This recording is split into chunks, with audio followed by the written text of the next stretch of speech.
So we're going to do the exact same thing again. In this video, we're going to be taking a look at how to defeat the Sea Spider boss in Armored Core 6. And we're going to jump straight into this one. And then the upcoming video on the channel will be the exact build, all the different parts that I use to take down this boss. And when it comes to taking down the Sea Spider, I'm going to say it's the same as the previous bosses I've covered. The majority of the enemies in this game so far get up close, get personal, with the dual-wield shotguns in its face. And what I highly recommend is use your shift boost. So not your, I always forget what it's called. That's the one. Not your assault boost, just your standard boost. So if you're on keyboard, it's shift. Use that so you get quicker movement around the boss, but stay pretty much underneath it. Just be careful for when it does the jump up in the air, slam down on the ground move. And what you want to do is just stay as close as you can, keep pumping the missiles and the shotguns into this boss's face, build up that impact bar, stagger the boss, then stay like really up close and personal. Use your shotgun,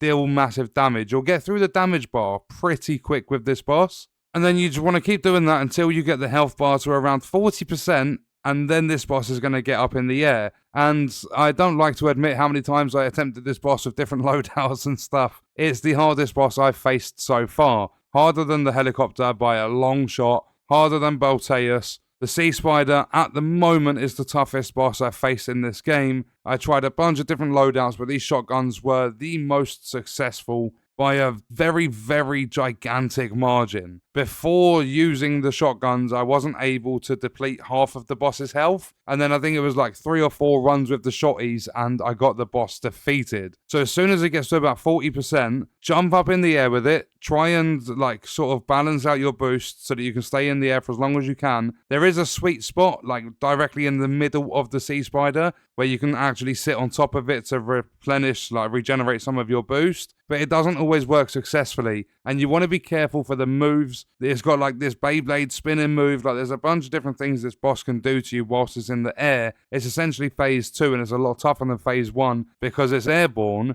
But that's all you've got to do. Stay up close and personal, deal damage with the shotguns, use your missiles every single time they reload. It is basically a spam boss. I got through it by spamming my weapons, and it is more about the movement than it was using the weapons at the right time. That's why I was spamming the weapons every single time they reloaded. They were like already being shot instantly, and then I just focused on the movement to stay out of the way of the boss's attacks. And I got it done relatively easy in the end. And that is my guide on how to take down the Sea Spider in Armored Core 6. And on that note, we are going to leave the video there. If you enjoyed it, leaving a like is appreciated. If you wish to support me further as a creator, there are links in the description. Let me know your thoughts about the video in the comments. And if you want to watch more, you can click the video on screen. All support on the channel is greatly appreciated, and I hope you enjoyed it. Thank you for watching.